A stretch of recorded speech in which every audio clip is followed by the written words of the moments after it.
What's up YouTube, this is Jamie the Kid 00 and I'm here with what is my deck for tomorrow's tournament.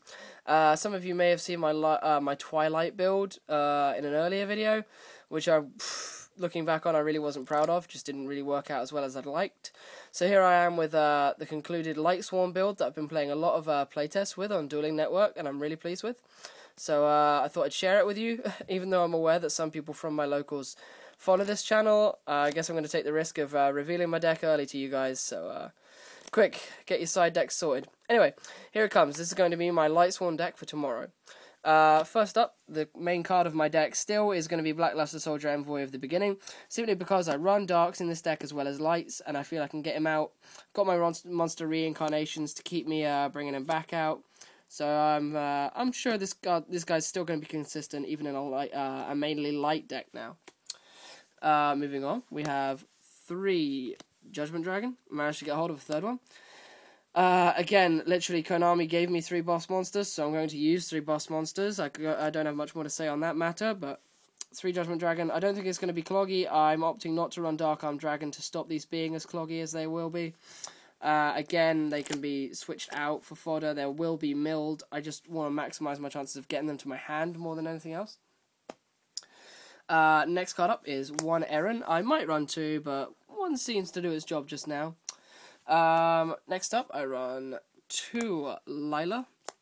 A brilliant card for taking out back row. Main reason I don't main MSTs, quite frankly. There's nothing more I can say about Lila. It's simply a brilliant card for back row popping. Easily a replacement for Breaker in a Lightsworn deck. Next up, I run 1 Lumina. It's a staple for all Lightsworns. 1 Arcus. You know what, I'm going to keep the cards here. 1 Celestia. Even though she doesn't see that much play, she's still a name for the graveyard. 2 Raikou. And finally, 3 Wolf. I've often considered taking these down to 2 because I draw them way too much, but I'm still going to run them at 3 because milling them is just too much fun, quite frankly. And what I believe is my final Lightsworn monster is 1 Jane, simply for the beat stick aspect, and it's another name. Sorry about this, I just got in from work and I don't know why, but I'm sneezing. My next card is 1 Effect Veiler. I side the second one, but 1 does for the main for now. And 1 Glow Up Bulb. Onto the dark section of the deck. It's fairly standard, but there are a few changes that probably need to be made. 1 Plague Spreader Zombie, simply because when it's milled, that's another graveyard tuner I can bring back. 1 Tour Guide from the Underworld. I'd run 3 if I had them, but money constraints mean that I can only stick to the 1 that I was given for my birthday. So, the 1 will do. The 1 will do. To accompany that is Sangan. I'm probably going to make another video on this, but they've now recently changed the ruling with Xyz monsters, so you won't get the Sangan search anymore as far as I'm aware. I'll probably post the link in the description below, if I remember to. But yeah, Sangan search doesn't work anymore. So there goes the newsletter out to you guys. The next darks are 2 Necro Gardener. Now that it's up to 2, why not run 2 in such a mill-heavy deck? Brilliant card. It's level 3 that I can usually tie in with Glow Up Bulb to make an Armory Arm, or Plague Spreader to make a Allied Justice Catastor, which is always welcome on the field. Why am I saying Armory Arm? I don't even run Armory Arm. And my final monster is 1 Gauze. I just have to run this card in the deck. It's a dark that I can use for Blackluster Soldier, and it's also a brilliant card when you're running low on field protection. Anyway, moving on to spells. I run the obligatory 1 Charge of the Light Brigade. Shame it's a 1, but hey, 1 charge is all we've got. Next up, I run 3 Solar Recharges. A brilliant card in my opinion. It lets you get rid of those unwanted Lightsworns, especially Wolves, and it's great for me because I seem to draw Wolves all the time. It's great for adding cards to the graveyard. It's great draw power. I would never hesitate in using 3 in this. I would always use 3. Next up, my staples. I run 1 Monster Reborn, 1 Dark Hole, 1 Heavy Storm, 1 Book of Moon. I run 2 Monster Reincarnations for adding my Judgment Dragons back to my hand. I'd probably run 3. I might swap out one of my dualities for it, but 2 does it for now.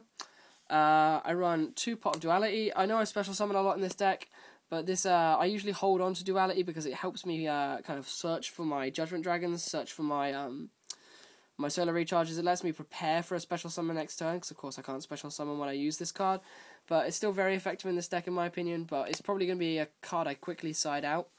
We'll see what happens. Next up, I run 1 Pot of Avarice. It's down to 1, but may as well still run it. And 1 Foolish Burial for adding my Tuners to the grave, but also lets me quickly search out to quickly get a Wolf to the field. Because you literally play Foolish Burial and you can send Wolf to the graveyard, and because it's sent directly from the deck to the grave, you can special summon it.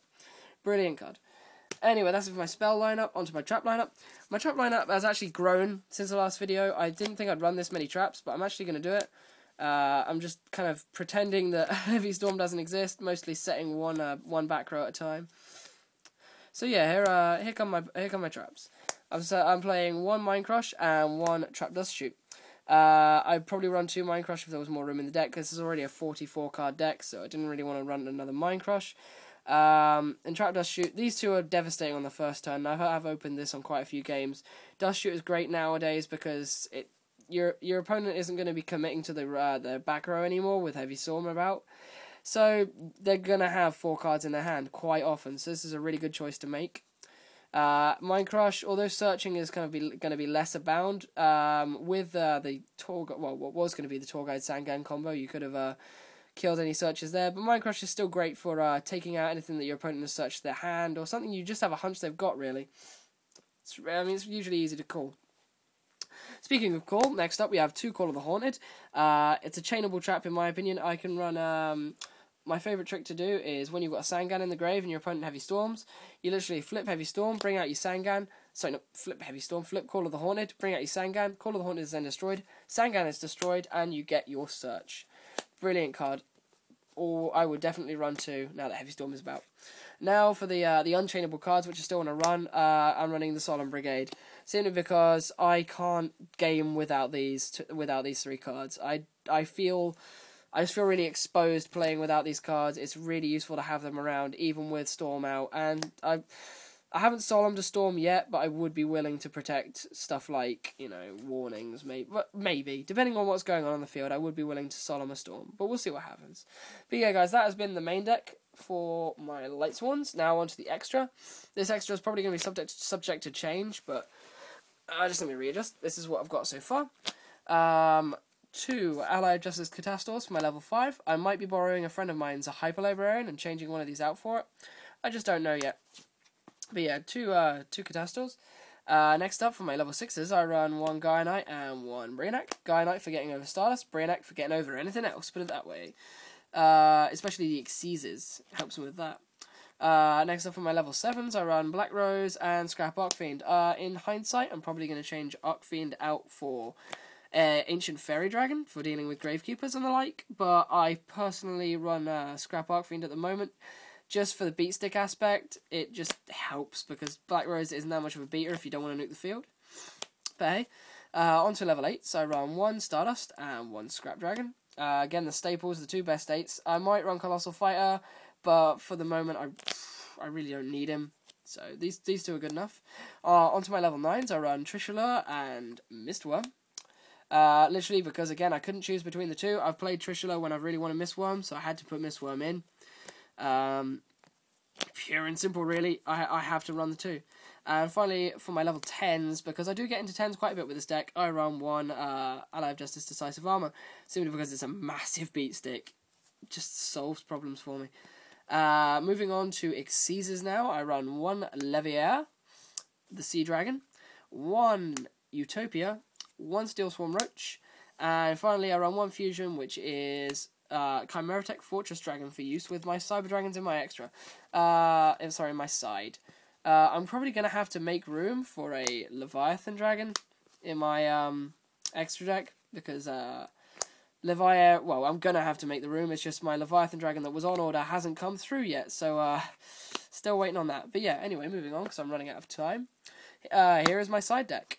As you can see, this is the extra Veiler that I said I was going to run. I don't think I'm going to run it unless I'm playing against maybe Karakuris, maybe just stuff which I really need to stop their effects carrying on.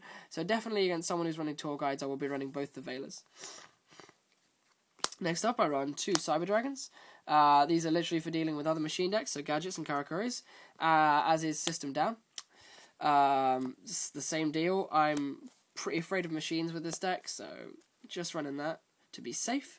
I run 2 Kinetic Soldiers because while 6 Samurai have taken a hit, they're not going to just disappear off the board. So Kinetic Soldier is still going to be a good choice to play for at least one system until we see the next ban list and see how the meta changes. Next I'm going to run 1 Thunder King Ryo, simply for stopping all the searches. It's a brilliant card to have. There's no more that I can say on it. DD Crow for just plant decks, everything like that. It's just a generally good card to have inside. I'm siding 2 MSTs. I don't think I'm going to need them because of my Lilas, but just in case I'm up against GKs. Noblemen of Crossout, again, GKs, and actually Worms, and Wind-Ups, quite frankly. Wind-Ups are going to be played in this tournament, probably. So, yeah, Noblemen of Crossout is just a really great card for the face-downs. I run 1 Closed Forest for dealing with Gravekeepers, pure and simple. I run 1 Scapegoat because it's another chainable spell card, and I can use it against Heavy Storm people, and just people who are just spamming MSTs. And finally, my last card is Chain Disappearance for all of those. I can use this on tour guides. I can use this on Kagamushas. It's just a brilliant card to side in your side deck. But yeah, guys, that has been my Lightsworn deck. Thanks for watching. Comment, rate, and subscribe if you're feeling so inclined. Just let me know what you thought of this. Let me know what I can change because there's still time. I'm going to post this the night before the tournament. So yeah, let us know. Have a good one, guys.